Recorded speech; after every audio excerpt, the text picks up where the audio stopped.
While governors have declared states of emergency from Louisiana to New Jersey due to the massive snow and ice storm, other examples of extreme weather are being seen across the globe. California is facing possibly its worst drought in 500 years. In Russia, temperatures have topped 60 degrees Fahrenheit at the Winter Olympic in Sochi. Meanwhile, in Britain, gusts of more than 100 miles per hour lashed western England and Wales overnight. And in London, the Thames has risen to its highest level in decades. Joining us now is 350.org co-founder Bill McKibben. He's joining us from his home in Middlebury, Vermont. His latest book is Oil and Honey, The Education of an Unlikely Activist. You can go to democracynow.org to read the first chapter. Also author of Earth, Making a Life on a Tough New Planet. Bill's joining us by Democracy Now! Video stream, as all our guests are, concerned that if they went into a studio, they'd never actually make it there. Bill, start off by just talking about this extreme weather that both the East Coast is facing with this massive ice storm called Pax, yet the West Coast experiencing a drought like they haven't seen in some 500 years. Yes, and of course, the continental U.S. is only about 1.5% of the surface of the planet. Jeff Masters and his great colleague Christopher Burt at the Weather Underground have done a remarkable job of chronicling what's going on all over the world. And what happens now is pretty much every day, someplace on this planet, we are breaking records that have stood for centuries, or in the case of California now, we think perhaps millennia. The situation in the UK is really unbelievable. If you go look at the images, people have been keeping records there for a long time. January was the rainiest January by far that they've ever recorded. It comes on the heels of year after year like this. One of the mayors of the affected town said yesterday, we were told last year that this was a 100-year storm, 100-year flood we were experiencing, and this year it's a lot worse. This is the kind of crazy weather that scientists have said will mark the advent of climate change in its early stages. And that should be the warning that we need to actually do something, though so far our leaders haven't taken up that challenge. Well, Bill, you mentioned the UK flooding and 100-mile-per-hour winds. British Prime Minister David Cameron said Wednesday that the government would provide relief grants for homeowners and businesses affected by the recent severe weather.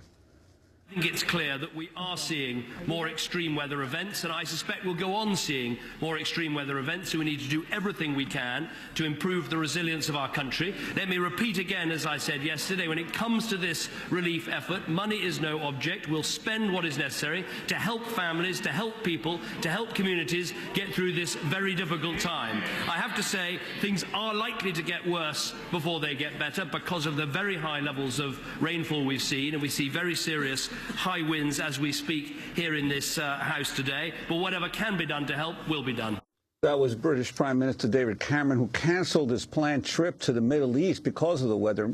Meanwhile, a new report published this week by the National Academy of Sciences says the world needs to invest tens of billions of dollars a year in new shoreline defenses against rising oceans, or it will face mind-boggling costs in the decades to come. In a worst-case scenario, the report says almost 5% of the world's population could be exposed to flooding at the start of the next century, and the damage could surpass 9% of future global GDP each year. Bill McKibben, your response?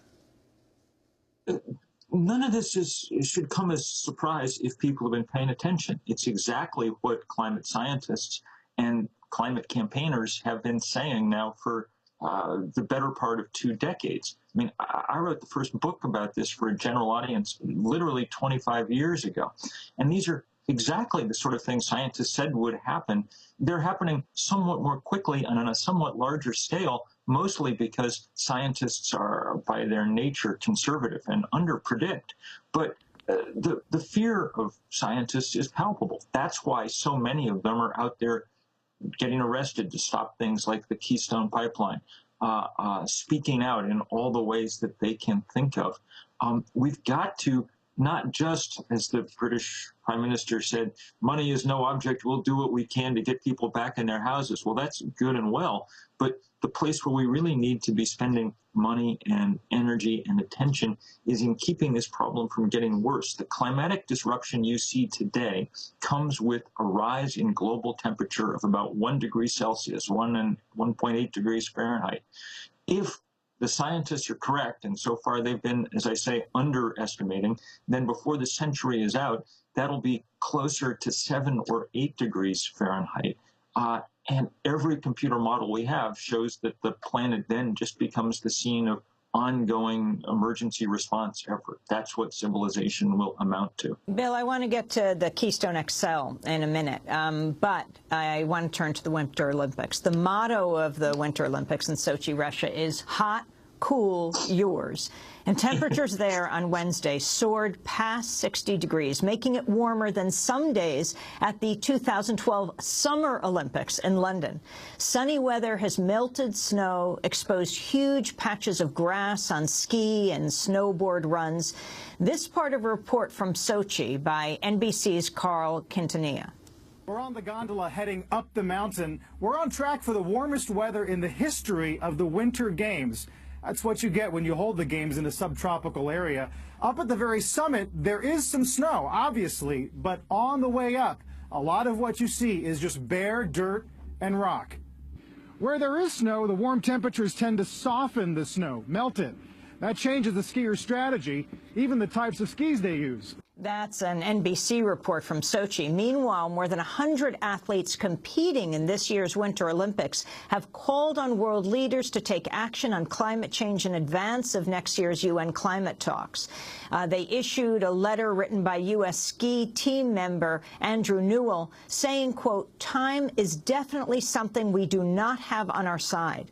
In related news, a new study finds just 11 of the previous 19 Winter Olympics host cities will be cold enough to reliably host the Games by mid-century, and only 6 will be viable sites by 2100 if global warming projections prove accurate.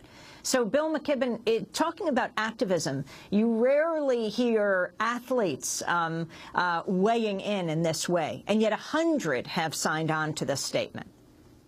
This is an existential problem for winter athletes.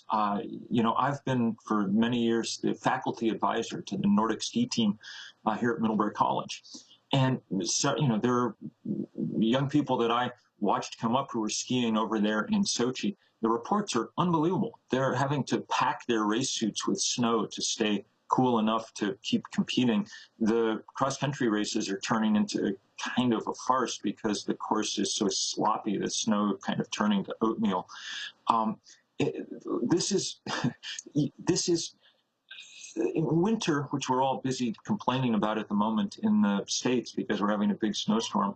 Winter should be a part of life on this planet, but it won't be going forward. Past a certain point, when the temperature's high enough, events, you know, the sort of freezing of water at the latitudes we're talking about will become a rare event instead of a normal one. And if you're a skier, a skater, a snowboarder, or someone who just cherishes some of those moments when friction disappears for a little while, then you're going to be out of luck, along with all the rest of creation that depends on cold stretches.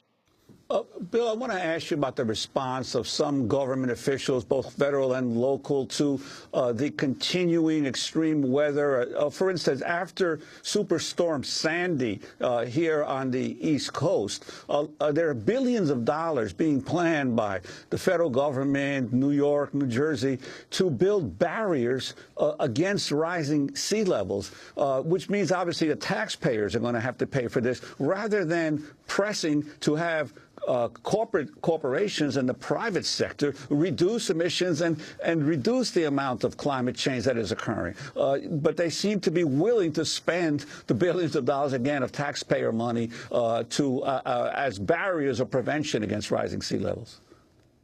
Politicians, as a rule, enjoy big construction projects more than they enjoy standing up to big interests. At this point, we have no choice but to build defenses But we also, and even more pressingly, have to stop pouring carbon into the atmosphere, because if the planet, as I say, keeps warming on the trajectory it's on at the moment, there won't be seawalls high enough to protect most of the Earth. And that's why it's so appalling that at the same time that we see these effects firsthand in the United States, we're busy. In the Obama administration, in the 8 years of the Obama administration, we're going to apparently double domestic oil production. We're exporting coal at record levels to the rest of the world. As you know, we're on a binge of building natural gas facilities and fracking across the U.S. None of this is compatible with a planet that took climate change seriously. This is a key teaching moment. The entire country in the United States, and as you point out, in many parts of the world, is paying attention to the weather, tuning into television, radio, going online to see, well, what can we expect? I was watching television all last night. I did not see, and I'm not saying I saw every channel by any means, but in the national broadcasts, while the weather was the discussion nonstop, a mention of the issue of global warming or climate change. Yeah, look, climate change has never been the media's finest hour. And even when they do talk about it, they've for years portrayed it as a question of doubt, even as the incredibly strong scientific consensus has emerged. The good news is that people are figuring it out on their own. The polling data shows a huge percentage of Americans understand that we're changing the climate and want us to do something about it. The latest, a couple of days ago from Yale, a poll showed that 81% of Americans thought the government should be taking aggressive action, even if it came at economic cost.